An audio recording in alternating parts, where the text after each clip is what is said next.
We now know some basics about Flexbox, but seeing it in action will really help us to understand how things work. To begin, I'm going to create a new project called Flexbox. So right click a new folder and name this as Flexbox. Then we can go ahead and open this up in our text editor. So drag this over, and then we can create our familiar index.html. And then I'm going to use the shortcut of HTML:5 and then hit tab. Set the title, and this can be Flexbox. And give that a save. For this example, I'm going to set some elements to the screen to work with. So within the body section, let's go ahead and create a div. And this is going to have an ID of container. Inside of here, we can also add some more divs.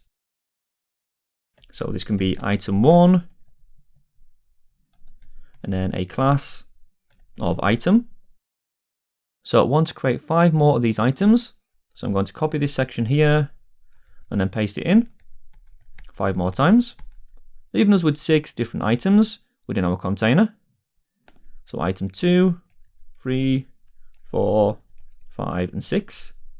And I can also have the same class name of item for each one of these. Then at the top, we can open up the style tags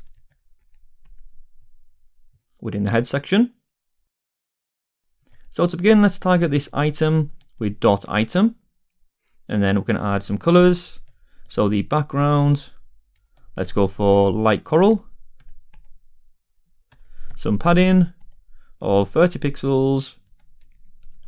Some margin of 10 pixels, and the text line of center. This is just to give us some basic styling so we can see the elements on the page. And now if we open this up in the browser, so let's go to the index.html and open this up. And there's our 6 items on the screen. We are just seeing the default behavior at the moment, because these are block level elements, so they'll all be on their own line. To begin to use a Flexbox, we then need to set the display type to be flex. This is done on the parent element, and the parent element we gave an ID of container.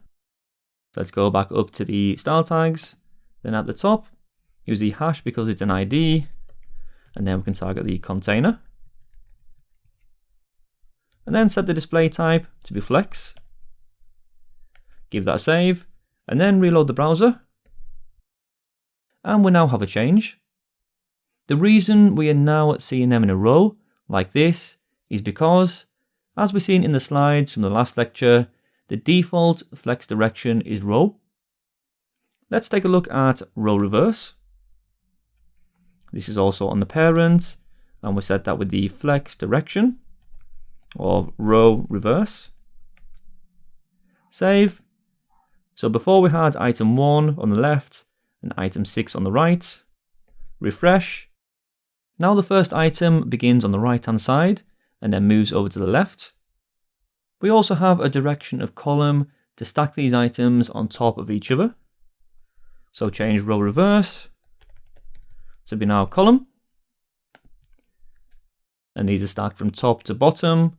Again, just like before, if we want item 1 to be the opposite, and down at the bottom, we can set this to be column reverse. So in the flex direction, set column reverse. And now our items switch over from bottom to top. So this is the 4 flex direction options we have available to us. Remember, when setting this flex direction, this is considered the main axis. So we have row, row reverse, column, and column reverse 2. So that's it now for our first look at Flexbox, and next we'll take a look at how we can use FlexWrap and justify content.